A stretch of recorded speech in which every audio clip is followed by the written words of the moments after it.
পঢ়া শুনাখিনি কেৱল চাকৰি কৰিবৰ কাৰণে নহয়, ব্যৱসায় বাণিজ্য কৰিবলৈও ভালকৈ পঢ়িব লাগিব, খেতি বাতি কৰিবলৈও ভালকৈ পঢ়িব লাগিব। গতিকে পঢ়া শুনা কৰি যে অকল চাকৰিয়ে ল'ব লাগিব সেইটো মই তোক কোৱা নাই। মই তোক কৈছোঁ পঢ়া শুনা কৰ, ভালকৈ জ্ঞানী হ, তাৰপিছত যি কামেই নকৰ সেয়া সৎ পথত থাকি ভালদৰে কৰ। কিয় ল'ৰা, তোক মই বহুত দিন পঢ়া শুনা কৰা দেখা নাই। তোৰ কি পঢ়া শুনা কৰিবলৈ মন নাই নেকি? যদি পঢ়া শুনা নকৰি এনেকৈ ইফালে সিফালে ঘূৰি ফুৰ, তই ডাঙৰ হৈ কেনেকৈ খাবি? মই থকালৈকে মোৰ টকাকেইটাই তই যেনিবা চলিবি, ঘূৰিবি ফুৰিবি খাবি, কিন্তু মই যদি নোহোৱা হৈ যাওঁ তেতিয়া কেনেকৈ খাবি, কি কৰিবি, ক'ত টকা পাবি তই? দেউতা, তুমি মোক অকল পঢ়াৰ কথা কিয় কৈ থাকা? মই পঢ়িছোঁতো। তোমালোকৰ মতে মই হায়াৰ ছেকেণ্ডেৰীও পাছ কৰিলোঁ ভালকৈ, বুলেট এখন খুজিলোঁ, স্প্লেণ্ডাৰ এখন লৈ দিলা। এটাই ল'ৰা, যি বিচাৰ তাকো দিব নোৱাৰা, এতিয়া কেৱল পঢ় কৰি থাকা। আৰু তুমি চিন্তা কৰিব নালাগে, তোমাৰ পইচাৰে খাই থাকিবলৈ মই চিন্তা কৰি থকা নাই, কিবা এটা কৰিমতো। আৰু চোৱা দেউতা, এতিয়া যে মই ভালকৈ পঢ়িলোৱেই, পঢ়া শুনা কৰিনো কি লাভ হ'ব? এতিয়াচোন দেখিলে যে পোষ্ট আছে 5,000টা, চাকৰিৰ কাৰণে এপ্লাই কৰিছে 18 লাখ 19 লাখ ল'ৰা ছোৱালীয়ে, আৰু চাকৰি পাব কেইজনে? গতিকে তোমাৰতো চাকৰি আছে, গতিকে তুমি মোক টকা অলপ দিবাচোন, মই কিবা এটা কৰিম নিজাববীয়াকৈ।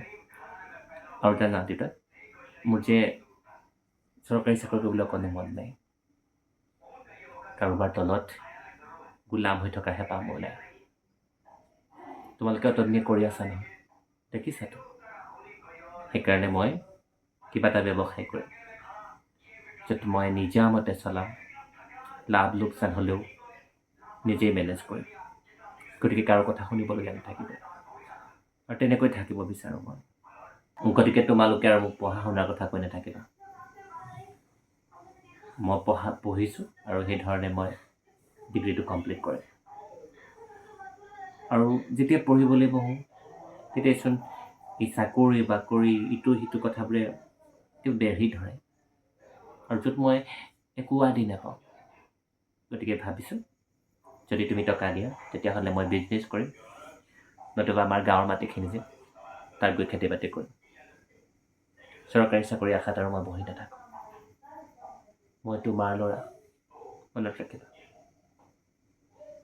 মই অমানুহ নহয়, মানুহ হওঁ, নিজৰ ভৰিত নিজে থিয় দি নিজে কিবা এটা কৰি খাম। হ'ব দেউতা? বাহ, আজি তই বৰ ভাল কথা কৈছ।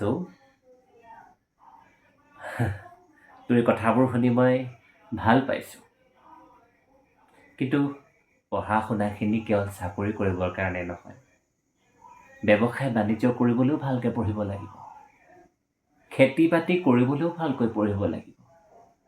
গতিকে পঢ়া শুনা কৰি যে অকল চাকৰিয়ে ল'ব লাগিব সেইটো মই তোক কোৱা নাই।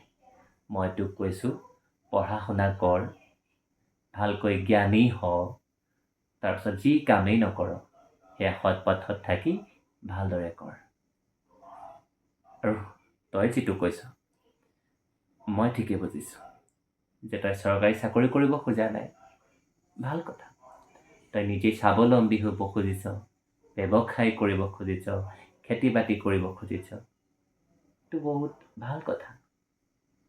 আৰু তেনেকৈ কৰিলেতো আমিতো বেয়া নাপাওঁ, আমি যিমান পাৰোঁ সিমান সহায় কৰিম। কিন্তু প্ৰথমতে তই তোৰ যিখিনি কাম প্ৰথমতে পঢ়া শুনাখিনি শেষ কৰি ল। বৃত্তি হিচাপে মই যিখিনি কৰাব লাগে, পঢ়াব লাগে, শুনাব লাগে, সেইখিনি কৰাইহে তোক মই ব্যৱসায় বাণিজ্যৰ কাৰণে আগবঢ়াই দিম। তই চিন্তা নকৰিবি, সদায় তোৰ কাৰণে আমি আছোঁ। ঠিক আছে দেউতা, মই বাৰু ভালকৈ পঢ়া শুনাখিনি কৰি লওঁ, তাৰপিছত কিন্তু তোমালোকে মোক চাকৰি বাকৰিৰ কাৰণে লাগে বুলি নক'বা। এতিয়া যেনেকৈ কৈছা তেনেকৈ কৰিবা। মই ভালকৈ ডিগ্ৰীটো কৰি ল'ম, তাৰপিছত মই কিবা এটা ব্যৱসায় কৰিম। তাৰ কাৰণে মই চিন্তা চৰ্চা কৰি আছোঁ, সময়ত সকলো জনাম। যদি কিবা কাৰণত ব্যৱসায়টো হৈ নুঠে, তেতিয়াহ'লে মই আমাৰ যি গাঁৱত মাটিখিনি আছে সেই মাটিখিনিত খেতি কৰোঁ। খেতি কৰিব লাগিব, নকৰাকৈ খেতি কৰি খাব নোৱাৰি, আমুক নোৱাৰি তামুক নোৱাৰি সেইবোৰ মই নকওঁ। তুমি চাবা, তুমি বিচৰাৰ ধৰণে মই মানুহ হওঁ, নিজৰ ভৰিত নিজে থিয় দিম। আৰু মই চাকৰি আশা নকৰি নাথাকোঁ। কাৰোবাৰ মুখলৈ চাই থাকি, কাৰোবাৰ টকাৰে খাই বৈ জীয়াই থাকা, সেই কথাটো মই মুঠেই পচন্দ নকৰোঁ।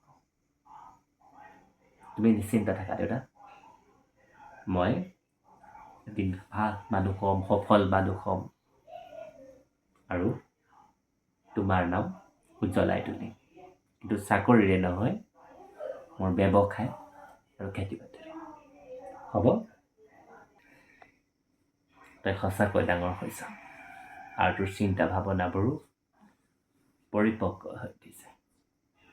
মই যেনেকুৱাকৈ বিচাৰোঁ তই ঠিক তেনেকুৱাকৈ গঢ় লৈছ। হয়, এতিয়া চাকৰিৰ সংখ্যা কম, কিন্তু চাকৰি প্ৰত্যাশীৰ সংখ্যা বহুত। পোষ্ট ওলাব 1000টা, চাকৰি প্ৰত্যাশী হ'ব লাখ লাখ।